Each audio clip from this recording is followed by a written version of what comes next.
Hello students, मैं अंजलि फयाज स्वागत करती हूँ आपका आईसीटी वर्चुअल क्लास में। कैसे हैं आप सब लोग? उम्मीद करती हूँ आप सब लोग अच्छे होंगे और अपनी लाइफ में बहुत बेहतर कुछ कर रहे हैं। आज हम बात कर रहे हैं क्लास 8 के साइंस की, जिसमें हमारा 15 चैप्टर चल रहा था, some natural phenomena. Some natural phenomena में बहुत सारी चीजें हम लोगों ने पढ़ ली थी, जैसे आपका लाइटनिंग क्या होता है, चार्जेस कितने प्रकार के होते हैं, उनका इंटरेक्शन हमने देखा था, प्रॉपर्टीज की अगर चार्जेस को आसपास लाया जाता है तो उस टाइम पर क्या क्या होता है। ओके, वहीं आपने बोला था कि अगर दो अनचार्ज ऑब्जेक्ट को आपस में रब किया जाता है, यानी उनको एक साथ रगड़ेंगे तो दोनों पर क्या आ जाता है, आवेश आता है। और ये जरूरी नहीं है कि वो किसी धातु से या कंडक्टर की बनी हो। ठीक है, जो आपके इंसुलेटर्स होते हैं यानी कुछ चालक होते हैं जो अधातुएं वगैरह होती हैं, वो भी क्या करती हैं, उस पर भी आवेश आ जाता है दोनों पर। और चार्जेस किस तरह से डेवलप हो रहे थे, जिन दोनों वस्तुओं को आप आपस में रगड़ रहे थे दोनों पर चार्ज आ रहा था, आवेश आ रहा था, और वो दोनों कैसे थे, विपरीत चार्जेस थे। यानी अगर एक पर पॉजिटिव आ रहा है तो दूसरे पर नेगेटिव आ रहा है। ओके, वहीं पर आपने क्या पढ़ा था कि जो आपकी चार्ज बॉडीज होती है यानी जिन पर आवेश है, वो अनावेशित वस्तु को क्या करती हैं, अपनी तरफ आकर्षित करती। ओके, इसका रीजन भी आप लोगों ने देखा था। देन आपने बोला था कि जिस चार्ज बॉडी की यानी आवेशित वस्तु की जिस पर आवेश है या नहीं, अब देखने में तो आपको आवेश दिखेगा नहीं, कि जैसे हमने बोला कि कॉम्बिंग आप लोगों ने की ड्राई हेयर्स पे, और अब हम कह रहे हैं कि उस कॉम्ब पर, उस कंघी पर आवेश आ गया है, तो वो देखने से तो दिखेगा नहीं। उसका पता लगाने के लिए एक डिवाइस बनाई गई जिसका नाम क्या था, इलेक्ट्रोस्कोप। इलेक्ट्रोस्कोप क्या करता था, चार्जेस की उपस्थिति का, आपकी चार्जेस वहां पर प्रेजेंट है या नहीं है, उसके बारे में पता लगाता था, या उसके बारे में बताता था कि वहां पर चार्ज आपका है या नहीं है।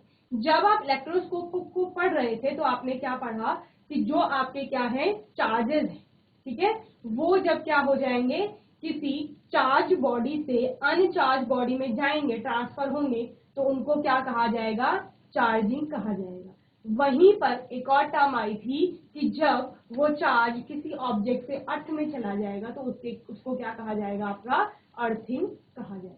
ओके, इतनी सारी चीजें हमने पढ़ी थी। उसके बाद जब लाइटनिंग हम पढ़ रहे थे तो उस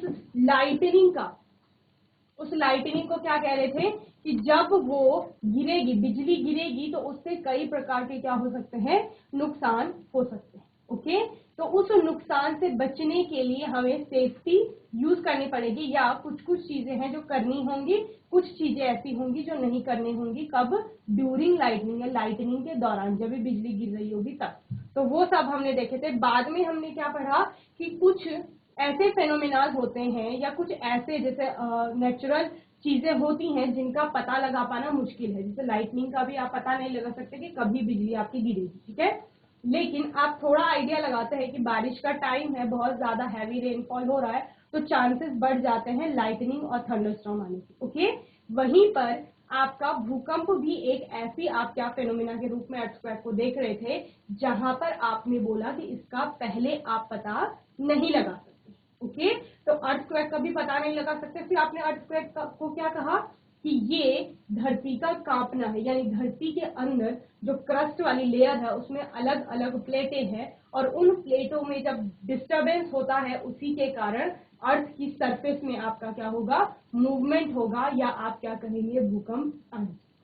वहां पर वेव्स प्रोड्यूस होती हैं जिन्हें आप सीस्मिक वेव्स कह रहे थे, और इस भूकंप को रिक्टर स्केल में मेजर किया जाता है, और इसको रिकॉर्ड करने के लिए जो यंत्र देखा था वो क्या था, सीस्मोग्राफ। ओके, तो हम किसके बारे में पढ़ रहे हैं यहाँ पर, रिक्टर स्केल के बारे में। ओके, तो Richter scale is used to measure the magnitude of an earthquake. जैसे आप किसी चीज की लंबाई को मापते हैं तो वो किसमें, स्केल में आप मीटर सेंटीमीटर में बताते हैं कि कितने मीटर या कितने सेंटीमीटर इसकी लंबाई है, वैसे ही रिक्टर स्केल भी आपका क्या है, अर्थक्वेक का मैग्नीट्यूड बताता है, यानी कि आपका अर्थक्वेक किस तीव्रता का आ रहा है।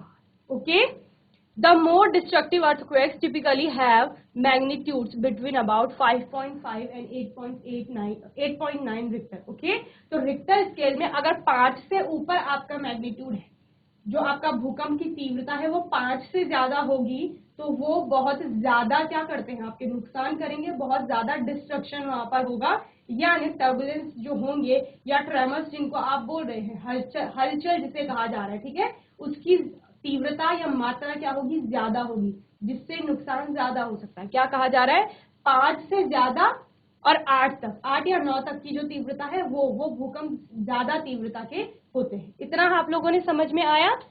देन ये आपका रिक्टर का मैग्नीट्यूड होता है, जहां पर आप क्या कहते हैं कि आपका स्केल है 1 to 9 का, और इसमें क्या होगा आप बताएंगे। तो येलो से ऊपर को जब आप जा रहे हैं, ठीक है, यहां तक आप मान सकते हैं 4 तक का अगर आपका भूकंप आ रहा है तो वो इतना ज्यादा नुकसान नहीं करता है या इतना ज्यादा डिस्ट्रक्शन डिस्टर्बेंस नहीं करेगा। 4 से ऊपर जब आप चलेंगे धीरे धीरे, तो जहां रेड रेड होता जा रहा है दैट मीन्स कि खतरा बढ़ता जा रहा है। ओके, तो यहाँ आपका डिस्ट्रक्शन या डिस्टर्बेंस ज्यादा होगा। तो ये रिक्टर का मैग्नीट्यूड है जो 1 to 9 का स्केल होता है। इस स्केल में बताया जाता है आपका कि भूकंप कितनी तीव्रता का आएगा। ओके, तो 1 से लेकर 4 तक हमने क्या कहा कि नॉर्मल होता है, इस भूकंप में ज्यादा नुकसान नहीं होते। वहीं जब 4 से ऊपर का आपका स्केल आएगा 9 तक का, तो वो क्या होता है जो हमने अभी पढ़ा 5 से लेकर के 8.9 तक, ये वाला ज्यादा डिस्ट्रक्टिव होता है, या आप क्या कहेंगे इस केस में जो डिस्टर्बेंस होगा वो सबसे ज्यादा होगा। यानी जो प्लेट्स होंगी वो अचानक से टकराएंगी, और जब वो टकराएंगी तो टकराने के बाद आपका क्या होगा, बहुत ज्यादा मात्रा में मोशन में वो प्लेट्स जाएंगी और फिर गति की अवस्था में होंगी। उससे क्या होगा, धरती की जो ऊपर वाली क्या है लेयर है, सरफेस है, परत है, जहां पर हम क्या है रहते हैं या हम खड़े, ठीक है, तो वहां पर क्या हो रहा है, बहुत ज्यादा डिस्टरबेंस होगा, जिसकी वजह से अर्थ की सरफेस पे जो सारी चीजें हैं, वहां पर आपके घर हो सकते हैं, कितनी बिल्डिंग्स है, पेड़ हैं, आपके डैम्स की बात कर रहे हैं, जो भी चीजें हैं वहां पर डिस्टरबेंस सबसे ज्यादा होगा, मूवमेंट सबसे ज्यादा होगा, तो नुकसान का खतरा भी सबसे ज्यादा रहे। ओके, तो इतना आपको इससे समझ में आना चाहिए। जल्दी से रिक्टर स्केल के बारे में नोट करेंगे, उसके बाद हम इसका वो बनाएंगे, रिक्टर स्केल का जो आपने अभी चार्ट देखा। ओके,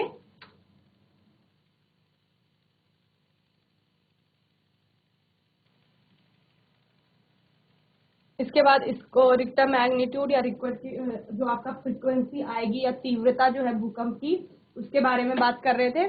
तो इस चार्ट से आप उसको बताएंगे और इसको जल्दी से आप अपनी नोटबुक में बनाएंगे। ओके,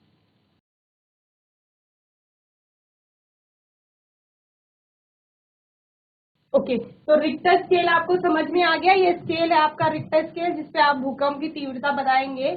दूसरा, जिस इंस्ट्रूमेंट से आप रिकॉर्ड करेंगे कि कितने कंपन हो रहे हैं, वो आपका क्या है, सीस्मोग्राफ है।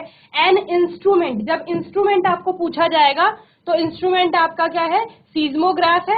और जब भी आपको स्केल पूछा जाएगा कि किस स्केल में आप उसको मापेंगे, तो वो आपका क्या होगा, रिक्टर स्केल होगा। पैमाना आपका स्केल हो गया। इंस्ट्रूमेंट पूछा जाएगा जो आपकी वेव्स को रिकॉर्ड करेगा, तरंगे निकलेंगी ना जब भूकंप आएगा, तो उनको जो रिकॉर्ड करेगा वो सीस्मोग्राफ है, वो एक इंस्ट्रूमेंट है यानी यंत्र है। An instrument use to detect and record earthquake, जो अर्थक्वेक की वेव्स को रिकॉर्ड करेगा, जो आपका इंस्ट्रूमेंट है वो क्या है, सीस्मोग्राफ है। Okay, is called a seismograph. It consists of a metal rod attached to a fixed base. During an earthquake, the base moves but the rod does not move. क्या होगा, एक रॉड लगी होगी जिसके नीचे क्या होगा, एक बेस होगा, जो नीचे वाला बेस है वो क्या करेगा, मूव करेगा, लेकिन जो आपकी रॉड है वो फिक्स रहे। Okay, the movement of the base to the rod is commonly transformed into an electrical voltage. The electrical voltage is recorded on magnetic tape. ठीक है, तो वोल्टेज वहां पर होगा और वो किसके द्वारा रिकॉर्ड किया जाएगा, एक मैग्नेटिक टेप, पेपर और एनी अदर मीडियम इसमें रिकॉर्ड किया जाएगा। This record is proportional to the motion of the metal rod relative to the earth. ठीक है, जितना भी वहां पर मोशन हो रहा है वो किसके प्रोपोर्शनल होगा, जो रिकॉर्ड किया जा रहा है, जितना वहां पर अर्थ का मूवमेंट है उसके आधार पर। But one can convert it to a record of the absolute motion of the ground. Okay, तो इतना ज्यादा आपको पढ़ना नहीं है, सिर्फ आपको पता होना चाहिए कि जो इंस्ट्रूमेंट है आपका, ठीक है, वो सीज्मोग्राफ है। इस तरह से इसमें रॉड लगी हुई है, ये आपका बेस है, ये कंटिन्यूअसली मूव करता रहेगा, रॉड आपकी क्या रहेगी, फिक्स रहेगी, ठीक है। तो ये आपका क्या है, सीज्मोग्राफ है। तो इतना आपने चैप्टर 15 में पढ़ लिया है। होपफुली आपको पूरा चैप्टर समझ में आ गया होगा। यहाँ सीज्मोग्राफ के साथ आपका ये चैप्टर समाप्त होता है, ठीक है। इसके सारे टॉपिक्स हो गए। अभी बारी है एक्सरसाइज की और आपसे क्वेश्चन पूछने की। आपसे क्वेश्चन पूछा जाएगा, आपको उसका आंसर करना है, ओके। जीआईसी खालू खेत,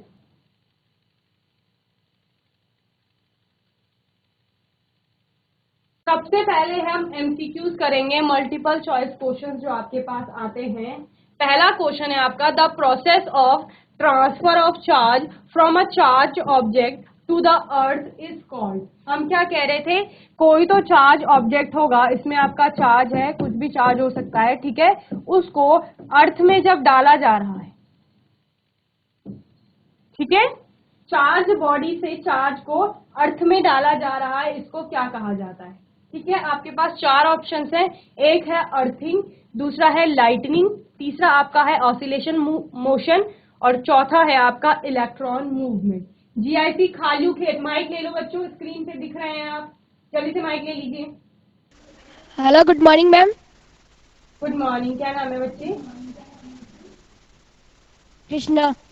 कृष्णा, बताइए, हमने बोला कि आपके पास कोई चार्ज बॉडी है, यानी इस पर आवेश है कुछ ना, ठीक है, इससे हम सारा आवेश अर्थ में यानी धरती पर ट्रांसफर कर रहे हैं, तो इसको क्या कहा जाता है, इस प्रोसेस को। आपके पास चार ऑप्शन है, अर्थिंग, लाइटनिंग, ऑसिलेशन मोशन और इलेक्ट्रॉन मूवमेंट। क्या कहा जाएगा उसे?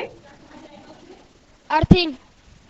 Earthing, very good, very good Krishna. तो कृष्णा ने हमें बताया कि अर्थिंग आपकी क्या होती है, कि जब भी कोई आवेशित वस्तु होती है, जिस वस्तु पर आवेश है, उससे सारा आवेश आप कहाँ डाल देंगे, अर्थ में डिपॉजिट कर देंगे, उसी को अर्थिंग कहा जाएगा। और ये आपने तब भी किया था जब हम क्या पढ़ रहे थे, लाइटनिंग को पढ़ रहे थे, कि अगर बड़े बड़ी बिल्डिंग्स को या घरों को लाइटनिंग से, बिजली गिरने से बचाना है, तो वहां पर मेटल की रॉड लगा रहे थे, और मेटल कंडक्टर के द्वारा सारा जो चार्ज जो कहां से आ रहा था, बिजली गिरने से आ रहा था, वो सारा कहां, अर्थ में डिपॉजिट किया जा रहा था, यानी धरती की सतह के नीचे डाला जा रहा था। तो उसे क्या कहते हैं, अर्थिंग कहते हैं। Very good Krishna, okay. तो आंसर आपका क्या आ गया, अर्थिंग।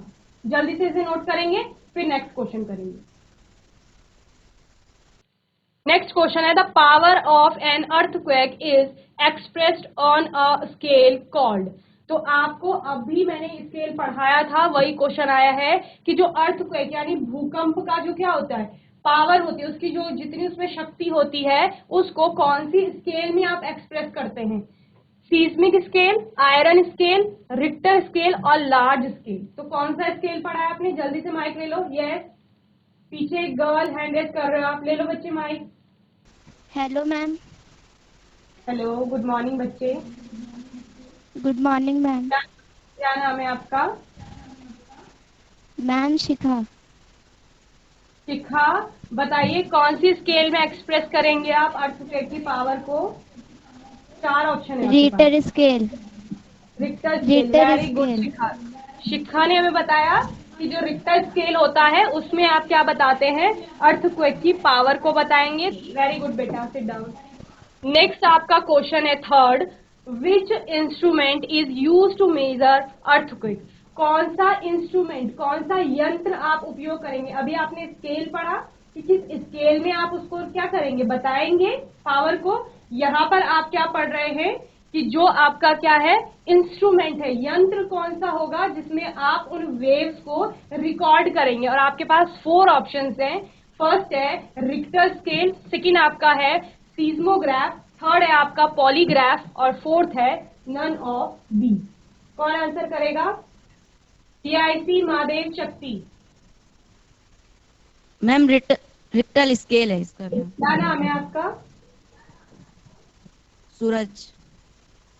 सूरज, अर्थक्वेक आपका था, अर्थक्वेक पढ़ा आपने, ठीक है। कौन से इंस्ट्रूमेंट में, इससे पहले स्केल के बारे में पूछा गया, लास्ट क्वेश्चन जो आपने बताया रिक्टर स्केल, यानी उस पैमाने पर आप बताएंगे, जैसे आप मीटर सेंटीमीटर में बताते हैं लेंथ को, तो वैसे आपने रिक्टर में बताया कि इतने रिक्टर का भूकंप आया। लेकिन इंस्ट्रूमेंट यंत्र कौन सा उपयोग करेंगे उस वेव को रिकॉर्ड करने के लिए, बताइए सूरज। जीआईसी खालू खेत। Good morning ma'am. Good morning, क्या नाम है बच्चे? अब है अब है, अबे बताइए कौन सा इंस्ट्रूमेंट है? सेस्मोग्राफ। Seismograph, very good. तो सीस्मोग्राफ क्या होता है? आपका इंस्ट्रूमेंट होता है, ठीक है, जिसके द्वारा आप क्या करते हैं, रिकॉर्ड करते हैं वेव्स को। सूरज, हमने इन क्वेश्चन को करने से पहले सीस्मोग्राफ के बारे में पढ़ा था। पहले हमने रिक्टर स्केल को पढ़ा, ओके। तो रिक्टर स्केल आपका स्केल है, जैसे मीटर सेंटीमीटर में आप बताएंगे लेंथ को, वैसे ही इस स्केल में आप क्या बताएंगे, अर्थक्वेक की पावर को बताएंगे, ओके। वहीं सीस्मोग्राफ को हमने पढ़ा कि ये एक इंस्ट्रूमेंट है, यंत्र भी तो चाहिए कोई कि जो क्या करेगा, आपकी वेव्स, जहां पर हमने बोला प्लेट्स आपस में मूव करते हुए टकरा रही हैं और टकराने के बाद आपका क्या हो रही है, वेव्स प्रोड्यूस हो रही हैं, तो वो वेव्स को क्या करेगा, रिकॉर्ड करेगा। तो वो इंस्ट्रूमेंट क्या होगा आपका, सीस्मोग्राफ होगा, ठीक है। ये आपका सीस्मोग्राफ है, जिसको क्या कहा जा रहा है, यंत्र यानी कि इंस्ट्रूमेंट, ओके। इसके बाद हमने क्वेश्चंस देखे थे आपके कि स्केल क्या होगा, तो स्केल आपका रिक्टर स्केल हो जाता है, और जब भी आपको इंस्ट्रूमेंट पूछा जाएगा that is your seismograph, okay. तो तीनों क्वेश्चंस क्लियर है आपको। फोर्थ क्वेश्चन आपका है which is not a natural phenomena, यानी कौन सी इनमें से एक चीज है जो प्राकृतिक रूप से यानी स्वतः होती है, जिसमें इंसान का कोई हाथ नहीं है। अर्थक्वेक हो गया, साइक्लिंग हो गई, सॉरी साइक्लोन हो गया, लाइटनिंग हो गई, या अर्थिंग हो गई। अर्थक्वेक क्या है, भूकंप।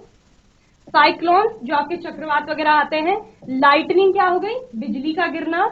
अर्थिंग क्या हो गई, जो आपने फर्स्ट क्वेश्चन में प्रोसेस पढ़ी, जहां पर आप कह रहे थे कि चार्ज बॉडी है, एक आवेशित वस्तु है, और उस आवेशित वस्तु से सारा आवेश अर्थ में यानी धरती में क्या किया जा रहा है, डिपॉजिट किया जा रहा है, ओके। जीआईसी खालू खेत, ध्यान से सुनेंगे, ओके। तो ये आपके पास 4 ऑप्शन है, तो इनमें से कौन सा नेचुरल फेनोमेना नहीं है, यानी अपने आप नहीं हो रहा, उसको हम करते हैं, तो कौन सा होगा वो बताइए, कौन बताएगा? सीआईसी खालू खेत। Good morning ma'am. Good morning, क्या नाम है बच्चे? श्वेता। श्वेता। श्वेता बताइए कौन सी इनमें से कौन सा नेचुरल फेनोमेना नहीं है? Earthing. Earthing, very good. Earthing को क्या करते हैं हम, करते हैं यूज, ठीक है, लाइटनिंग से बचने के लिए, okay. Very good Shweta, sit down. तो अर्थिंग एक ऐसी प्रोसेस है जो नेचुरल नहीं है, ठीक है। इसको इंसान क्या करता है, बिजली गिरने से बचाने के लिए, या फिर अर्थिंग या ग्राउंडिंग घरों में भी की जाती है, जैसे आपकी इलेक्ट्रिसिटी की वायर्स होती है, जैसे फिटिंग वगैरह की जाती है बिजली की, तो उसमें आपकी एक वायर अर्थिंग या ग्राउंडिंग की छोड़ी जाती है, क्यों? ताकि वहां पे चार्जेस अगर अक्यूमुलेट हो गए, उसकी वजह से आपको शॉक लगने का खतरा होता है, तो वहां पर एक वायर अर्थिंग के लिए छोड़ी जाती है ताकि आपका सारा चार्ज अर्थ में चला जाए। दूसरा, जब भी बिजली गिरती है उस टाइम के लिए क्या किया जाता है, जो बड़ी बड़ी बिल्डिंग्स होती हैं या आपके घरों में, आपका मेटल का कंडक्टर, एक रॉड ऊपर को छोड़ी जाती है घर से ऊपर जिसकी हाइट होती है, ठीक है, और उसका एक सिरा अर्थ में क्या किया जाता है, ग्राउंड के नीचे लगा दिया जाता है, ओके, ताकि जितना चार्ज वहां कलेक्ट होगा बिजली गिरने पर वो सारा कंडक्टर वायर के थ्रू अर्थ में डिपॉजिट हो जाए। तो अर्थिंग आपकी क्या है, नेचुरल फेनोमिना नहीं है। अर्थक्वेक हम क्या कह रहे थे, प्लेट्स आपस में स्वतः ही टकरा रही थी, कोई धरती के अंदर नहीं जा रहा था इंसान कि प्लेट को क्या करेगा, टकराने के लिए मजबूर करेगा, तो ये स्वतः हो रहा है अर्थक्वेक। साइक्लोन अपने आप आते हैं। आपकी लाइटनिंग की प्रोसेस वो भी स्वतः होती है, चार्जेस वहां पर इकट्ठे हो रहे थे, बादल आके टकरा रहे थे, उनके बीच में जो चार्जेस है, आवेश है, उसके बीच में इंटरेक्शन हो रहा था, वो स्वतः ही होने वाली प्रक्रिया है, तो हम क्या बोलते हैं, ये सारी प्राकृतिक रूप से हो रही है। अर्थिंग आपका प्राकृतिक रूप से नहीं होता है, उसे हम करते हैं, ओके। तो ये आपका इसका आंसर क्या हो गया, अर्थिंग हो गया, ओके। नेक्स्ट क्वेश्चन है आपका 5th, how many type of charges are gained by rubbing object. कितने प्रकार के चार्जेस यानी आवेश आप पढ़ते हैं जब आप दो वस्तुओं को रब करते हैं या क्या कर रहे हैं, रगड़ रहे हैं। आपने क्या किया था, ग्लास रॉड और सिल्क के क्लॉथ को आपस में रब किया था, दोनों पर आपके चार्जेस प्रोड्यूस हुए थे। साथ ही क्या किया था, ड्राई हेयर्स को, जो सूखे आपके बाल थे, उनको कॉम्ब के साथ क्या किया था, रब किया था, कंघी की थी उनपे, तब भी आपने क्या बोला था, आपके कॉम्ब पर और हेयर्स पर चार्जेस प्रोड्यूस होंगे। आपने क्या किया था, बैलून्स को अपने बालों से रब किया था। सारे एक्सपेरिमेंट आपको याद आ रहे होंगे जब भी चैप्टर पढ़ रहे थे। तो कितने टाइप के आपके चार्जेस वहां पर निकले थे, बताइए। जीआईसी महादेव शक्ति, बताइए बच्चे, कितने टाइप के चार्जेस, कितने प्रकार के आवेश पढ़ते हैं आप? कोई बच्चा आंसर करेगा? Good morning ma'am. Good morning, क्या नाम है आपका? मेरा नाम मनीषा बिष्ट है। मनीषा, बताइए कितने प्रकार के आवेश पढ़ते हैं आप यहाँ पर? 2। 2 टाइप्स के, ओके। आपके पास ऑप्शन है 2, 1, 3, 4, ओके। तो 2 प्रकार के चार्जेस हमें अभी मनीषा ने बताया। वेरी गुड बेटा। 2 प्रकार के आपके क्या होंगे, आवेश होंगे यानी चार्जेस होंगे जब भी आप ऑब्जेक्ट्स को रब कर रहे थे। ऑब्जेक्ट यानी आपकी कोई भी वस्तु हो सकती है। जैसे आपने क्या बोला, एक आपने सिल्क का कपड़ा ले लिया, एक आपने ग्लास रॉड ले ली। ग्लास रॉड को आपने सिल्क के कपड़े से रब कर दिया, तो दोनों अनचार्ज थे, किसी भी प्रकार का आवेश दोनों पर नहीं था। लेकिन जब आपने रब किया, उनको एक दूसरे के साथ रगड़ा, सिट डाउन बच्चे, एक दूसरे के साथ रगड़ा, तो क्या हुआ, वहां पर फ्रिक्शन प्रोड्यूस हुआ। जब फ्रिक्शन प्रोड्यूस हुआ तो उससे चार्जेस डेवलप हुए, और वो चार्जेस कितने प्रकार के थे, 2। एक जो आपका क्या सिल्क के क्लोथ पर आया और दूसरा जो ग्लास रॉड पे आया, और वो चार्जेस कैसे थे, विपरीत थे। एक आपका पॉजिटिव चार्ज था यानी धन आवेश, और दूसरा आपका ऋण आवेश था यानी कि निगेटिव चार्ज, ओके। तो ये आपने पढ़ा था।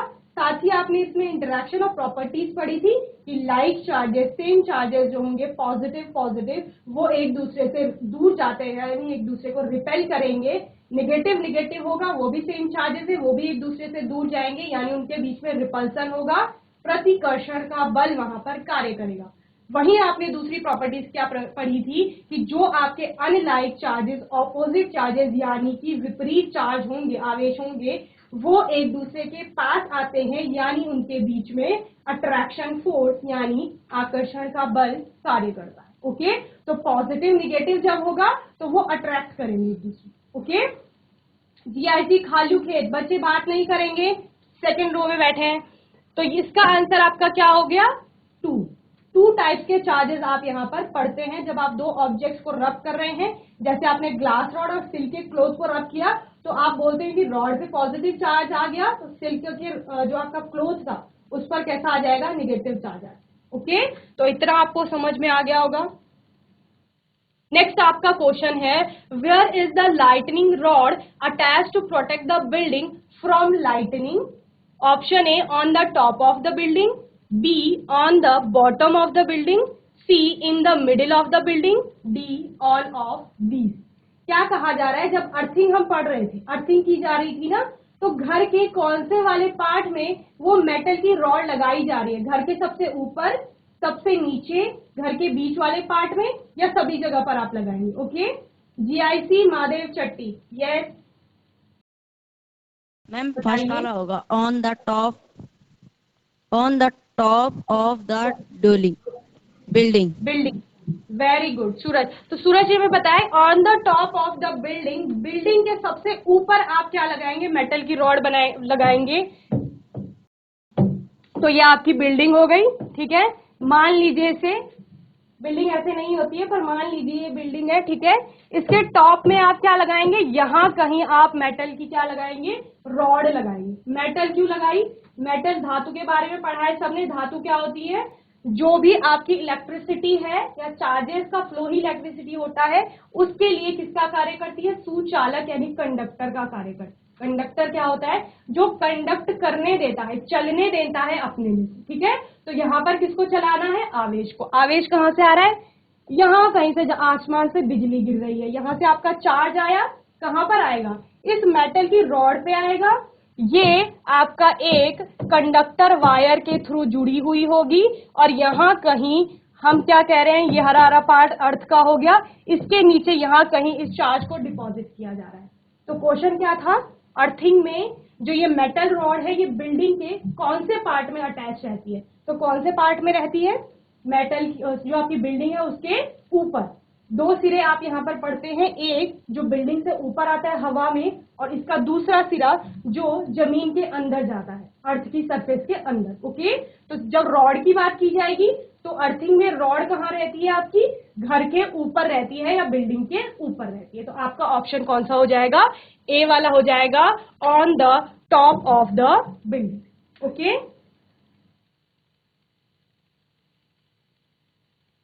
क्वेश्चन नंबर 7 है, lightning always follows, option A thunder, option B rain pour, option C the easiest path, option D a straight path.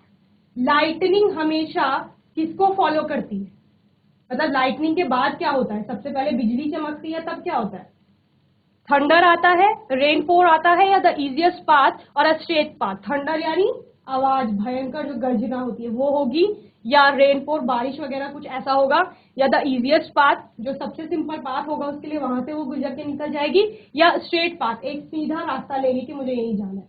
तो क्या होता है, जीआईसी खालू खेत।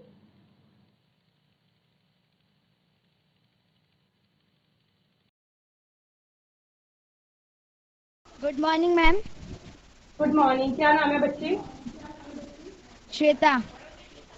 लाइटनिंग किसके बाद किसको फॉलो, मतलब लाइटनिंग को कौन फॉलो करता है बताइए, अ थंडर। थंडर। ठीक है, जब ये बिजली गिरती है पहले बिजली की चमक आती है, फिर क्या आती है, भयंकर आवाज आती है जब आप डर जाते हैं। ठीक है, तो वो थंडर ही है जो लाइटनिंग को क्या कर रहा है, फॉलो कर रहा है। तो आपका आंसर क्या आ जाएगा, थंडर। ओके, तो बच्चे बताइए, जीआईसी महादेव शक्ति और जीआईसी खालू खेत, इतने क्वेश्चंस आपको सबको अच्छे से समझ में आ गए हैं, हैंड रेज करेंगे जल्दी से, समझ आ गए हैं तो।